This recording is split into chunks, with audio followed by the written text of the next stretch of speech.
जैसा कि आप सभी जानते हैं, लेक्चर नंबर 1 में हमने प्रेपोजिशंस ऑफ टाइम के बारे में काफी पढ़ा।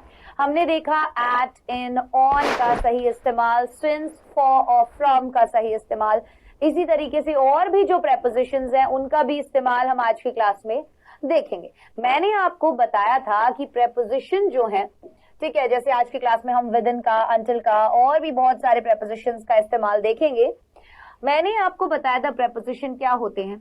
ये वो वर्ड्स या फिर ग्रुप ऑफ वर्ड्स होते हैं जो कि नाउन या प्रोनाउन से, नाउन या फिर प्रोनाउन से पहले आएंगे, जनरली, हमेशा नहीं, और ये हमें रिलेशन बताएंगे इन नाउन और प्रोनाउन का rest part of the sentence से, rest part of the sentence, इसके साथ ये हमें इसका रिलेशन बताएंगे। अब जो भी प्रेपोजिशन होगा जो नाउन या प्रोनाउन से पहले लगा हुआ होगा, वो नाउन या प्रोनाउन इस प्रेपोजिशन का ऑब्जेक्ट कहलाएगा। ये हमने बताया था आपको प्रेपोजिशन के बारे में। उसके बाद हमने अलग अलग एट, इन, ऑन, टाइम के रेफरेंस में, सिंस, फॉर और फ्रॉम टाइम के रेफरेंस में लास्ट क्लास में पढ़ा था। अब आ जाएगी बारी, आज कुछ और प्रेपोजिशंस हम देखेंगे।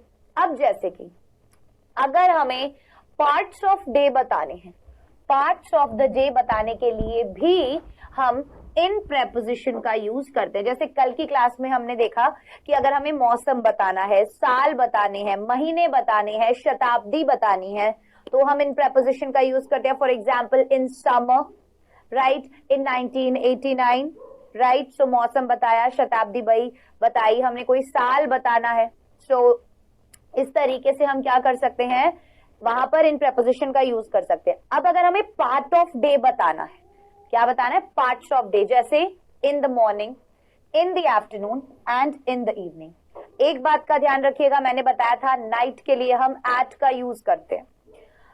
सो मैं सुबह को जिम जाता हूं, I go to gym in the morning, not on the morning, not at the morning, not from the morning, not since the morning. हम क्या बोलते हैं भाई, मैं सुबह को जिम जाता हूं, मतलब मैं सुबह सुबह जिम जाता हूं। सो हमें पार्ट ऑफ डे बताया हमने कि कौन सा दिन का हिस्सा, सुबह का। मुझे दोपहर में थकान लगती है, I feel tired in the afternoon, I feel tired in the afternoon. Next, मैं शाम को गणित पढ़ता हूं, आई स्टडी मैथमेटिक्स या फिर math in the evening. So see, in the morning, in the afternoon and in the evening. लेकिन अब बात आए अगर नाइट की, सो नाइट के लिए हम एट प्रेपोजिशन यूज करते हैं। ध्यान रखना, पार्ट्स ऑफ डे में नाइट के लिए हम एट प्रेपोजिशन का यूज करेंगे।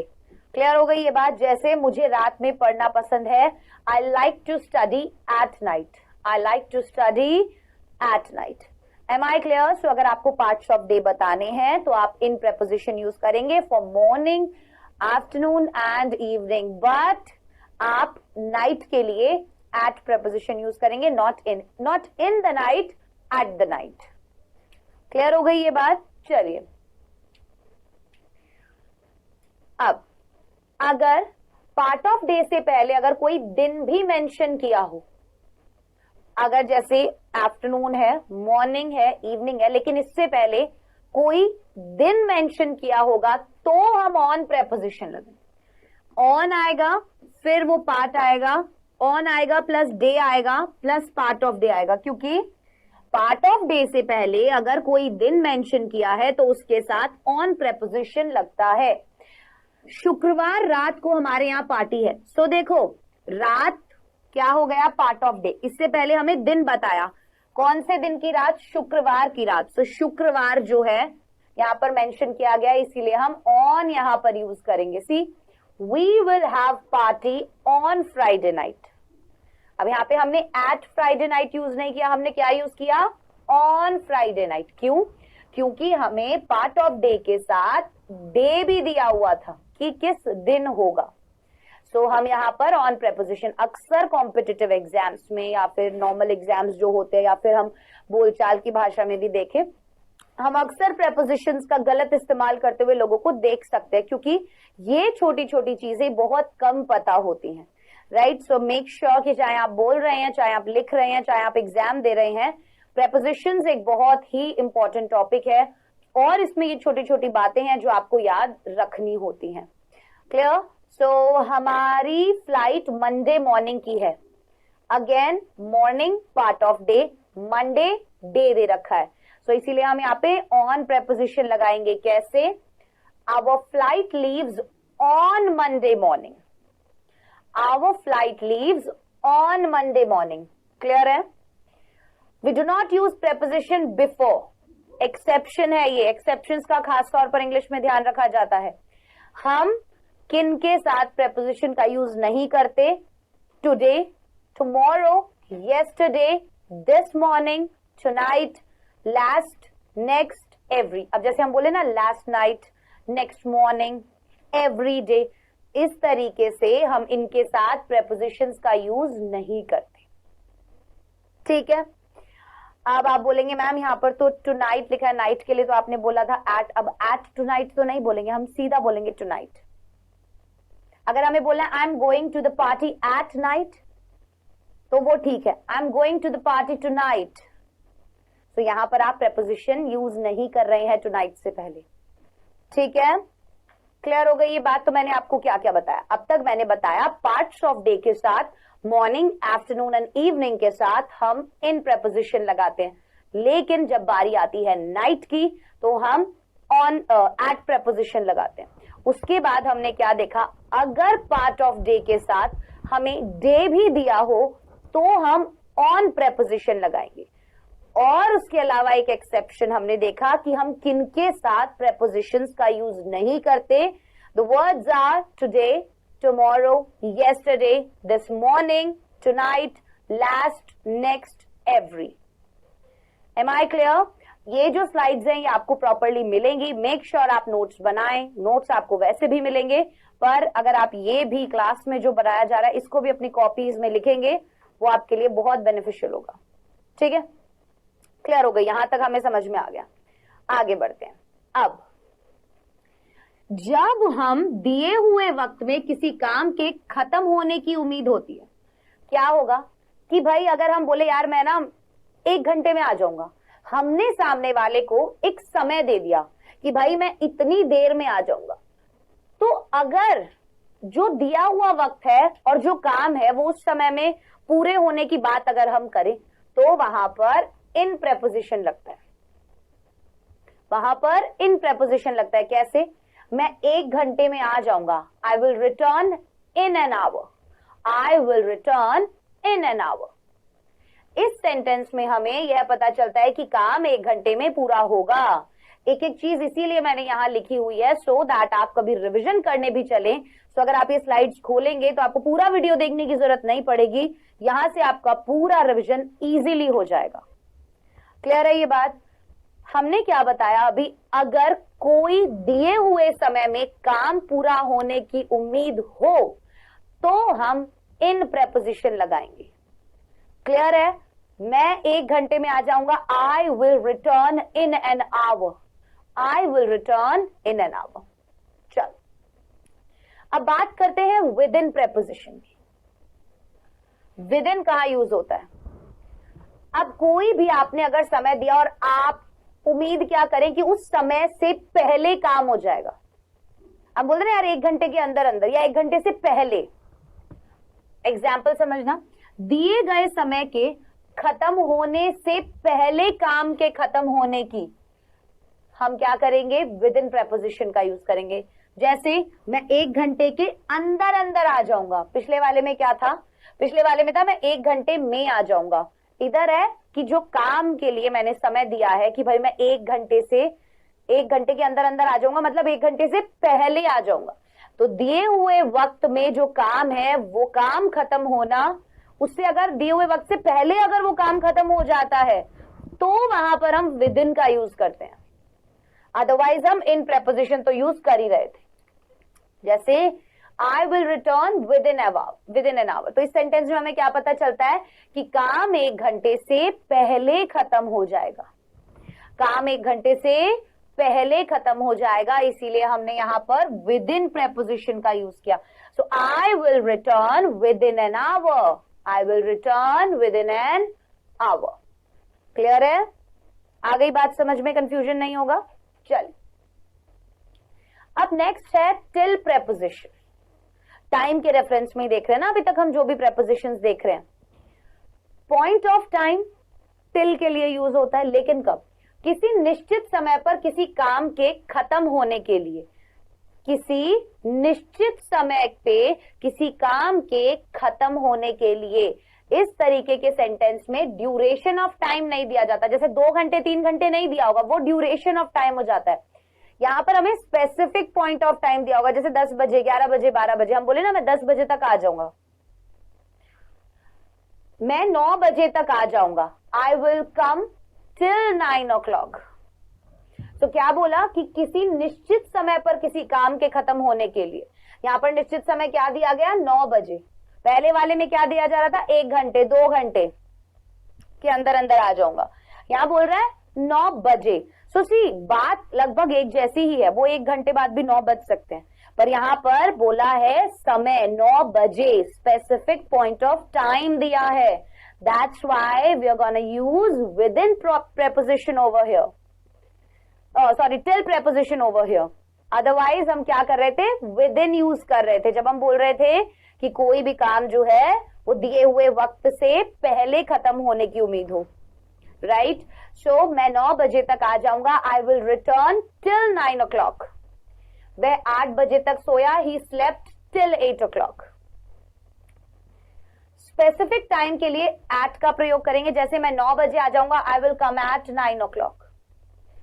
आई विल कम एट 9 o'clock. अब यहां पर तो लिखा था तक, यहां पर क्या लिखा हुआ है? नहीं लिखा हुआ ना. ये ही छोटी छोटी चीजें हैं जिनसे प्रेपोजिशंस बदल रहे हैं. इन छोटी तो बहुत ज्यादा आपको अलर्ट रहना होगा जब भी आपको फिल इन द ब्लैंक्स दिए गए हों, स्पॉट द एरर वाले क्वेश्चंस दिए गए हों कि कहां पर क्या यूज करना है. चले, यहां तक बात क्लियर हो गई.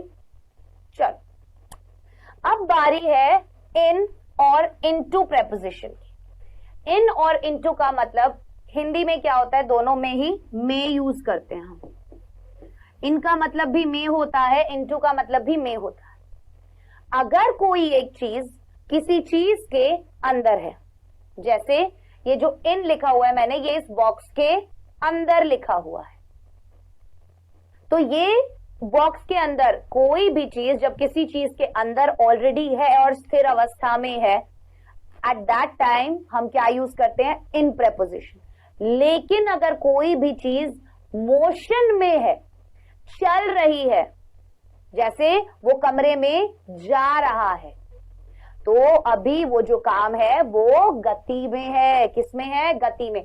सो use of in and into preposition Hindi वाक्यों में की इंग्लिश बनाने के लिए इन और इनटू का यूज किया जाता है जब कोई भी चीज किसी के अंदर स्थिर अवस्था में होती है. ध्यान दीजिएगा, स्थिर अवस्था में होती है तो हम मे की इंग्लिश क्या बनाएंगे? इन बनाएंगे. और जब कोई वस्तु किसी चीज में गतिमान अवस्था, मतलब कि मूवमेंट में होती है, जैसे इनटू, ये जा रहा है, समझ में आ रहा है? इस बॉक्स से ये इसके अंदर ऑलरेडी है स्थिर अवस्था में, ये जा रहा है, ये मोशन में, तो यहां पर हम इनटू प्रेपोजिशन यूज करेंगे. तब हम इनटू प्रेपोजिशन यूज करेंगे. एग्जांपल से समझते हैं. वह कमरे में है. He is in the room. वह कमरे में है. He is in the room. लेकिन अगर हमें बोलना है वह कमरे में घुसा, अगर हमें क्या बोलना है? वह कमरे में घुसा, तो हम क्या बोलेंगे? I went into the room. I went into the room.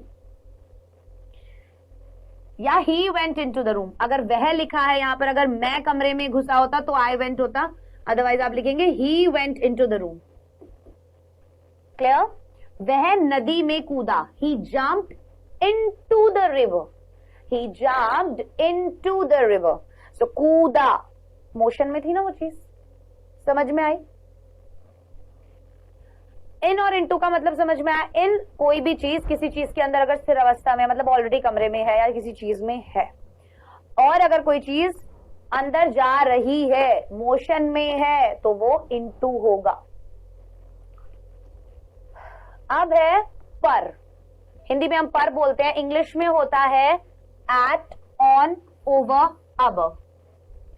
Eight, on, over, above, इन चारों का ही यूज हम ऊपर के लिए या पर के लिए करते हैं, लेकिन कब कब, ध्यान देना, बहुत इंपॉर्टेंट है। अब ये पहले हम एट और ऑन का यूज जो कर रहे थे वो टाइम के रेफरेंस में कर रहे थे, ठीक है ना? अब टाइम के रेफरेंस में नहीं है। जब एक वस्तु दूसरी वस्तु के ऊपर हो और एक वस्तु दूसरी वस्तु को छूती हो, तब तो हम ऑन प्रेपोजिशन यूज करते हैं। मान लो कि ये मेरा हाथ है और ये पेन है, ये पेन मेरे हाथ के ऊपर रखा है, ये पेन मेरी हाथ की सरफेस को टच कर रहा है, ये पेन मेरी हाथ की सरफेस को टच कर रहा है, तो ये पेन कहां है? ऑन माई हैंड, मेरे हाथ के ऊपर। तो जब कोई भी चीज किसी चीज पर है या ऊपर है और वो चीज जिस चीज के ऊपर है उसको टच कर रही है, उसके कांटेक्ट में है सरफेस के, तो हम ऑन प्रेपोजिशन यूज करते हैं, ठीक है? टेबल पर एक किताब है, there is a book on the table, तो टेबल और किताब के बीच में कांटेक्ट है, ठीक है? वो सरफेस को टच कर रहा है। यहां पे आपको एक वो दिख रहा होगा, ये भी एक तरीका हो सकता है अगर हम समझे, जैसे इन का मैंने अभी आपको बताया था, इन ये चीज इसके अंदर है, ऑन ये बॉल जो है इस बॉक्स के ऊपर है तो ये इसको टच कर रही है। अंडर का भी क्या होता है? जब कोई चीज जो है वो किसी चीज के नीचे और वो सरफेस को टच कर रही है। नेक्स्ट टू मतलब कोई चीज किसी चीज के बगल में है, बिहाइंड कोई चीज किसी चीज के पीछे है, इन फ्रंट ऑफ कोई चीज किसी चीज के सामने है, और बिटवीन कोई चीज किन्हीं दो चीजों के बीच में है। अब इन सबको हम आगे और डिटेल में एग्जांपल्स के साथ भी पढ़ेंगे। तो ये फोटो इसलिए दिखाई थी ताकि आप लोगों को थोड़ा क्लियर हो जाए फोटो से कि हाँ भाई क्या कहना चाह रही हूं मैं, सरफेस से किस तरीके से टच दिखाना चाह रही हूं मैं, ठीक है? अब बारी आती है ओवर प्रेपोजिशन की। किसकी? ओवर प्रेपोजिशन की। ओवर प्रेपोजिशन क्या होता है? ऊपर, ओवर का मतलब ऊपर, अभी मैंने बताया चारों का मतलब यही होता है, एट, ऑन, ओवर, अबव, इन चारों का मतलब पर या ऊपर होता है।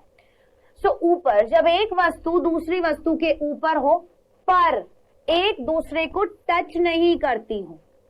अभी ऑन में क्या था कि भाई उसको टच कर रही थी, लेकिन ओवर में टच नहीं कर रही हो तो ओवर प्रेपोजिशन का प्रयोग करते हैं। जैसे एक चिड़िया उसके सर के ऊपर से उड़ी, मतलब बिल्कुल ऐसे, समझ में आई? ये पेड़ जो है ये इस लड़के के ऊपर है, ज्यादा डिस्टेंस नहीं है ना, डिस्टेंस अगर कम हो तो ठीक है, लेकिन टच ना करता हो। So a bird flew over his head, a bird flew over his head. लेकिन जब एक वस्तु दूसरी वस्तु के ऊपर हो पर एक वस्तु को टच ना करती हो और दोनों के बीच की जो दूरी हो वो बहुत ज्यादा हो, जैसे आसमान जो है वो हमसे बहुत ऊपर है, सो आसमान हमारे ऊपर है, the sky is above our head. Above क्यों यूज किया? बिकॉज यहां पर जो आसमान की दूरी है हमारे सर से वो बहुत ज्यादा है, आसमान की दूरी हमारे सर से बहुत ज्यादा है। सो सी, अगर टच कर रही है कोई चीज सरफेस को तो वो होगा ऑन, अगर कोई चीज किसी चीज के ऊपर से जा रही है, ऊपर से, ओवर, और अगर कोई चीज किसी चीज से बहुत ज्यादा दूरी पर है, ओवर वाले में दूरी ज्यादा नहीं होगी लेकिन अबव वाले में दूरी बहुत ज्यादा होती है, ठीक है? क्लियर हो गई ये बात? चल, अब बारी आती है ऑफ प्रेपोजिशन की। तो जैसा कि मैं आपको बता रही थी कि अब हम बात करेंगे ऑफ प्रेपोजिशन की। ओ डबल एफ, एक होता है ओ एफ, एक होता है ओ डबल एफ। देखो जब भी हम बात करें, हम जैसे बोलते हैं गेट ऑफ, मतलब किसी चीज का किसी चीज से अलग होना। ओ डबल एफ मतलब किसी एक चीज का किसी दूसरी चीज से अलग हो। समझना, अगर मैं कहूं कि पेन को टेबल से उठा लो, तो जब पेन उठाया जाएगा तो वो टेबल की सतह से अलग हो जाएगा। जब पेन को उठाया जाएगा तो वो टेबल की सतह से अलग हो जाएगा। इसी तरह मानो मैं कहूं कि बंदर पेड़ से कूदा, तो बंदर का जो संपर्क था पेड़ के साथ, जो कांटेक्ट था, वो छूट जाएगा। राइट? किसी भी व्हीकल से जब हम उतरते हैं तो हम क्या बोलते हैं? गेट ऑफ कहते हैं। तो ओ डबल एफ क्यों यूज करते हैं हम? क्योंकि हमारा संपर्क उस व्हीकल से अलग हो जाता है। आपको तब पता चलेगा कि ओ डबल एफ क्यों लगाया जाता है, क्योंकि उतरते वक्त हमारा संपर्क, हमारा कांटेक्ट उस वाहन से खत्म हो जाता है। ठीक है? इसी तरीके से कोई हवाई जहाज जब एयरपोर्ट से उड़ता है तो हम क्या बोलते हैं? Take off. तो हवाई जहाज का वो जो संपर्क होता है जमीन के साथ वो खत्म हो जाता है। तो ये बात आपको समझ में आई? आ गई ना? ओ डबल एफ का यूज कहां करते? जब कोई सतह से अलग होना, किसी चीज का सतह से अलग होना। जैसे मैंने मोबाइल को बिस्तर से उठाया, I picked the mobile off the bed. I picked the mobile off the bed. मैं स्क्रीन से धूल हटा रहा हूं, I am wiping the dust off the screen. Off the screen, O double F, off the screen. बंदर पेड़ से कूदा, monkey jumped off the tree. Table से कप हटा दो, move the cup off the table. तो ओ डबल एफ का use समझ में आया? कब करेंगे? जब किसी चीज का उसकी सतह से अलग होना हमें अगर बताना हो, वहां पर हम O double F of preposition का यूज करते हैं। क्लियर? अब बारी है बिफोर प्रेपोजिशन की। किसकी? बिफोर। आज काफी सारे प्रेपोजिशन हम कवर करने की कोशिश करेंगे। बिफोर मतलब पहले। क्या होता है बिफोर का मतलब? पहले। जैसे बिफोर का मतलब सबसे चीज बड़ी पहले। जैसे 2 बजे से पहले, समय से पहले, मुझसे पहले, मेरे कहने से पहले। Before 2 o'clock, before evening, before me, before I से। तो किसी भी चीज से अगर हमें बोलना है कि अगर हमारे वाक्य में क्या आ रहा है, अगर हमारे सेंटेंस में आ रहा है पहले, जैसे यह ट्रेन समय से पहले पहुंचेगी, this train will reach before time. This train will reach before time. मैं तुम्हारे निकलने से पहले आऊंगा, I will come before you leave. I will come before you leave. So पहले शब्द जो आता है उसके लिए हम बिफोर यूज करते हैं। फॉर एग्जाम्पल, समय से पहले, मेरे आने से पहले, मेरे कहने से पहले, मेरे जाने से पहले, शाम से पहले, सुबह से पहले। ठीक है? अब बिफोर एक तो यूज होता ही है, एक और यूज होता है जैसे हम बोलते हैं इन फ्रंट ऑफ।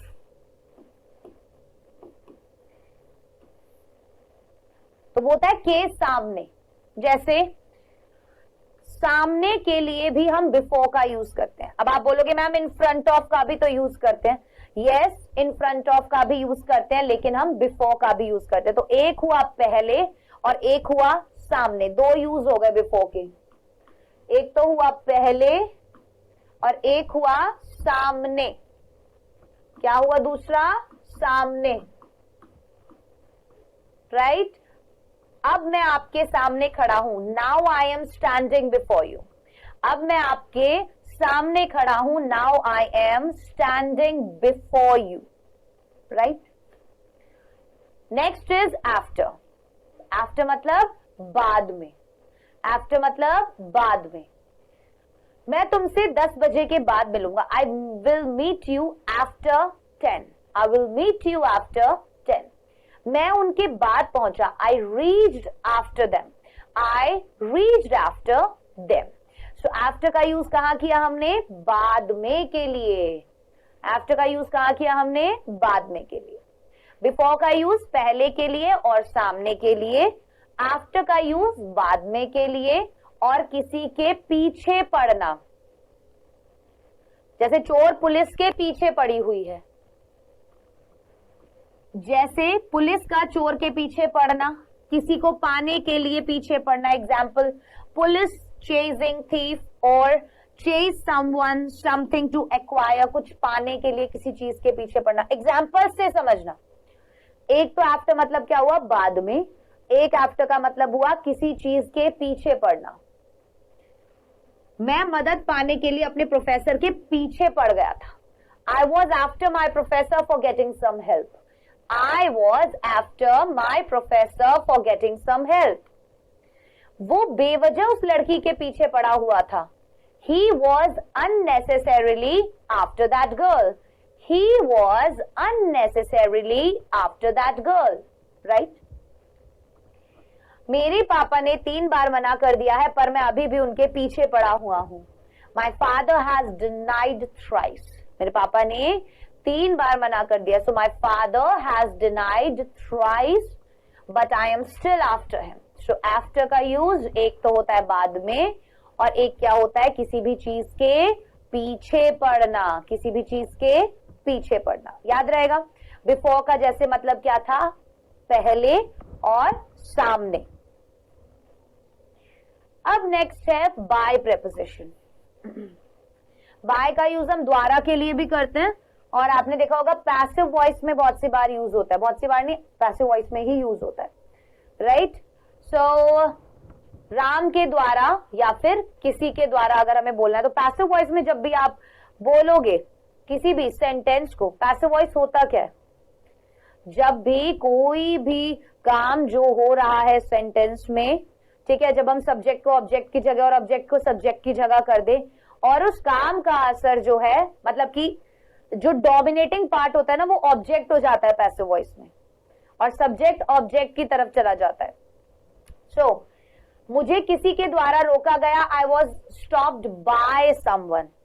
अगर हमें बोलना है समवन स्टॉप्ड मी, तो हम इसका क्या बनाएंगे, I was stopped by someone.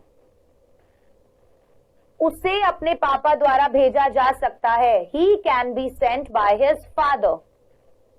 He can be sent by his father. So passive voice में जब भी हम बोलते हैं द्वारा, किसी चीज के द्वारा कोई काम किया गया, ठीक है, सो ऑब्जेक्ट जहां पे प्रबल हो जाता है। क्लियर? बाय का यूज होता है से के लिए भी। कैसे? किसी वाहन से सफर करना, जैसे मैंने बस से यात्रा की, आई ट्रेवल्ड बाय बस। आई ट्रेवल्ड बाय बस। वो दोपहर की फ्लाइट से आ रहा है, he is coming by noon flight. He is coming by noon flight. So by का मतलब से भी होता है। एक मतलब क्या बताया, द्वारा। दूसरा मतलब क्या बताया, से का यूज कहां होता है, जब हम किसी भी वाहन से सफर कर रहे हैं, वो क्या यूज होगा, बाय वहां पर लगेगा। ठीक है, क्लियर हो गई ये बात? नेक्स्ट, तक के लिए। किसके लिए? तक के लिए। समय के साथ केवल फ्यूचर इंडेफिनिट टेंस में। ध्यान रखना, बाय का यूज समय के साथ होगा केवल फ्यूचर इंडेफिनिट टेंस में।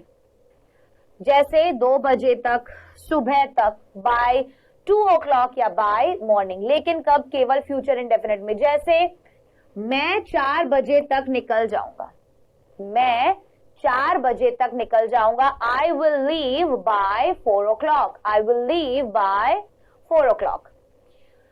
हम सुबह तक ये खत्म कर देंगे, we will finish it by morning. तो आपने देखा फ्यूचर इंडेफिनिट विल का यूज किया गया है। तो फ्यूचर इंडेफिनिट टेंस के अंदर समय के साथ बताने के लिए हम, अगर हमें तक का यूज करना है इंग्लिश में समय के कॉन्टेक्स्ट में फ्यूचर इंडेफिनिट टेंस के अंदर, तो हम क्या करेंगे, हम बाय प्रेपोजिशन का यूज करेंगे। समय के कॉन्टेक्स्ट में बहुत कंफ्यूजन होता है बच्चों को, क्योंकि समय से रिलेटेड बहुत सारे प्रेपोजिशंस जो है वो होते हैं। ठीक है, बिसाइड्स, नेक्स्ट टू एडजेसेंट, बगल में। कई सारे हो गए बगल में के लिए, एक तो बाय हो गया, एक बिसाइड हो गया, और एक नेक्स्ट टू हो गया, और एक एडजेसेंट हो गया। ठीक है, तो बाय का यूज मतलब किसी भी चीज के बगल में। जैसे I was standing by him, I was standing by him, मैं उसके बगल में खड़ा था, मैं उसके बगल में खड़ा था। I was standing by him, I was standing beside him, I was standing next to him or I was standing adjacent him. Clear है? सो केवल by का ही नहीं, beside, next to और adjacent preposition का यूज भी बगल में अगर हमें बोलना है किसी चीज के बगल में तो आप वहां पर उसको यूज कर सकते हैं. क्लियर? नेक्स्ट है विद preposition. क्या है नेक्स्ट? With preposition. देखो कोई भी अगर काम है वो जब किसी चीज की मदद से किया जाता है, जैसे मैंने पेन से पत्र लिखा, तो यहां पर मैंने जो पत्र लिखा वो किसकी मदद से लिखा? पेन से. मैंने चाकू की मदद से फल काटा, तो यहां पर मैंने फल को कैसे काटा? चाकू की मदद से काटा. क्लियर? सो जब आप कोई भी काम करें किसी चीज की मदद से, at that time we use with preposition. See किसी चीज का प्रयोग करके कुछ करना, perform a task with the help of something, जैसे चाकू से, पेन से, तलवार से, वट एवर इट इज. मैंने चाकू से केक काटा, I cut the cake with a knife. I cut the cake with a knife. उसने नीले पेन से पत्र लिखा, he wrote the letter with a blue pen. He wrote the letter with a blue pen. उसने पत्थर से चिड़िया मारी, he killed the bird with a stone. सभी में कोई एक काम किया गया. केक काटने का काम चाकू से हुआ, लेटर लिखने का काम ब्लू पेन से हुआ, बर्ड को मारने का काम स्टोन से हुआ. सो विद का यूज हमें कब किया? जब कोई भी एक टास्क परफॉर्म किया जाता है with the help of something, at that time we use with preposition. What do we use? We use with preposition. Make sure इसी तरीके से टेबल बना के आपकी कॉपीज में ये सब चीजें लिखी हो, मेमोराइज कीजिए, बार बार याद कीजिए इनको, क्योंकि ये याद ही की जा सकती है. ठीक है? ये सब चीजें याद रहेंगी तभी तो आप करेक्ट तरीके से यूज कर पाओगे. राइट? साथ के लिए भी हम विद का यूज करते हैं, जैसे हम बोले किसी के साथ, कंपनी में. ठीक है? जैसे राम के साथ, तुम्हारे साथ, किसी वस्तु के साथ, etcetera. With Ram, with you, with a thing. इस मामले में मैं राम के साथ हूं. I am with Ram in this matter. I am with Ram in this matter. हम आपके साथ रहेंगे. We will be with you. We will be with you. मेरे पापा अपने ऑफिस लैपटॉप लेके गए. सो यहां पर पापा अपने साथ लेके गए किसी चीज को. So my dad went to his office with the laptop. So हमने क्या किया? साथ, किसी चीज के साथ के लिए हमने विद. पहला यूज क्या था? जब हम कोई एक टास्क परफॉर्म कर रहे थे with the help of something, और दूसरे में क्या है? जब हम किसी चीज के साथ कोई काम कर रहे हैं. ठीक है? सो अकम्पनी समवन और something. Next is at preposition, जो हम पहले भी पढ़ चुके हैं, एक बार और रिवाइज कर लेते हैं. पॉइंट ऑफ टाइम के लिए, जैसे एट 2 o'clock, एट 4 PM, इस तरीके से हम एट का यूज करते हैं. हमने उसमें भी देखा था. स्पेसिफिक अगर हमें आवर और मिनट बताने हैं तो हम एट preposition यूज करते हैं. सो यहां पर भी यही है. मैं 2 बजे पैदा हुआ था. I was born at 2. वो सुबह 10 बजे घर आएगा. He will come home at 10 AM. So at point of time बताने के लिए, मतलब पॉइंट ऑफ टाइम बताने के लिए भी हम एट preposition का यूज करते हैं. अब ये वाला पार्ट बहुत इंपॉर्टेंट है, क्योंकि यहां पर बच्चों को अक्सर इन और एट में बहुत कंफ्यूजन होता है. ठीक है? कि मैम इन दिल्ली बोले या एट दिल्ली बोले, इन कैफे बोले या एट कैफे बोले, है ना? क्या बोलना है, कहां पर क्या यूज करना है. सो सी, में और पर के लिए हम एट यूज करते हैं. छोटी जगह के साथ विद स्मॉल प्लेसेस हम एट यूज करेंगे. स्मॉल प्लेसेस कैसे? कि मान लो आप दिल्ली के किसी कैफे में हैं, तो आप दिल्ली के लिए इन लगाएंगे, लेकिन उस कैफे के लिए आप एट लगाएंगे, क्योंकि दिल्ली के कंपैरिजन में जो कैफे है वो छोटा है. राइट? जैसे बस स्टॉप में या कुर्सी पर, at bus stop, at the chair. Example, अगर छोटी और बड़ी दोनों जगहों के बारे में बताया गया है, अगर छोटी और बड़ी दोनों जगहों के बारे में बताया गया है, तो पहले छोटी जगह एट के साथ और फिर बड़ी जगह इन के साथ लिखेंगे। एग्जाम्पल समझना, मैं एक होटल में रुका, I stayed at a hotel, not in a hotel. छोटी जगह के साथ तो हम एट का यूज कर ही रहे हैं, राइट? वो बस स्टॉप पर खड़ा था, he was standing at the bus stop. Rahul एक स्टोर में काम करता है, Rahul works at a store. लेकिन अगर मैं कहूं कि मैं रोहिणी में रहता हूं जो दिल्ली में है, मैं रोहिणी में रहता हूं जो दिल्ली में है, सो यहां पर रोहिणी एक छोटी जगह है, दिल्ली एक बड़ी जगह है। तो ध्यान दीजिएगा कि पहले छोटी जगह रोहिणी के बारे में बताएंगे एट प्रपोजिशन के साथ, और फिर बड़ी जगह दिल्ली के बारे में बताएंगे इन प्रपोजिशन के साथ। I live at Rohini in Delhi, कुछ इस तरह, I live at Rohini in Delhi. So हमने पहले छोटी चीज मेंशन की with at preposition, and then we mentioned the big place with in preposition. Am I clear? पर अगर मैं ये कहूं कि मैं रोहिणी में रहता हूं, तो रोहिणी अपने आप में एक बड़ी जगह है। तो क्या है? रोहिणी यहां पर अपने आप में एक बड़ी जगह है। तो इसीलिए यहां पर फिर हम क्या कहेंगे? मैं कहूंगा आई लिव इन रोहिणी, क्योंकि रोहिणी फिर अपने आप में एक बड़ी जगह होगी। तो जब दो चीजें दे रखी हो, दो चीजों में क्या हो, बड़ी जगह और छोटी जगह दी हो, तो बड़ी जगह क्या होगी, किसके साथ आएगी? इन के साथ, छोटी जगह एट के साथ। और अगर केवल रोहिणी, और रोहिणी कोई छोटी सी जगह तो नहीं है, एक बहुत काफी बड़ा एरिया है, तो हम वहां पर इन प्रपोजिशन यूज करेंगे। क्लियर हो गई ये बात? आज एक और लास्ट देख लेते हैं। रात और दोपहर के साथ भी हम विद प्रपोजिशन का यूज करते हैं, जैसे विद नाइट, या सॉरी, हम नाइट और नून के साथ किसका यूज करते हैं? एट प्रपोजिशन का। मैं दोपहर में वहां था, I was there at noon. हम रात में पढ़ते हैं, we study at night. Clear है?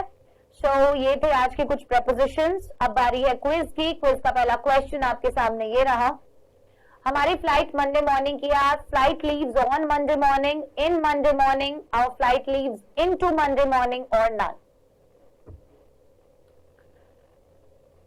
ध्यान रखिएगा, मैंने बताया था पार्ट ऑफ डे से पहले अगर दिन भी दिया हो तो which preposition do we use?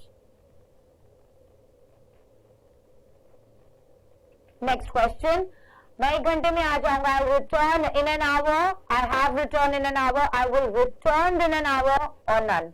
Make sure you are using the correct tense.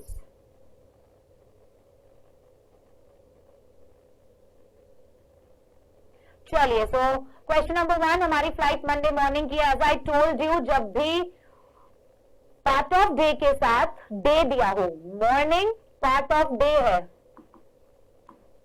इससे पहले क्या दिया हुआ है? दिन दिया हुआ है, डे दिया हुआ है, तो हम क्या करते हैं? ऑन प्रपोजिशन यूज करते हैं। सो ऑन किसमें है? ऑप्शन नंबर 1 में। नेक्स्ट, मैं 1 घंटे में आ जाऊंगा।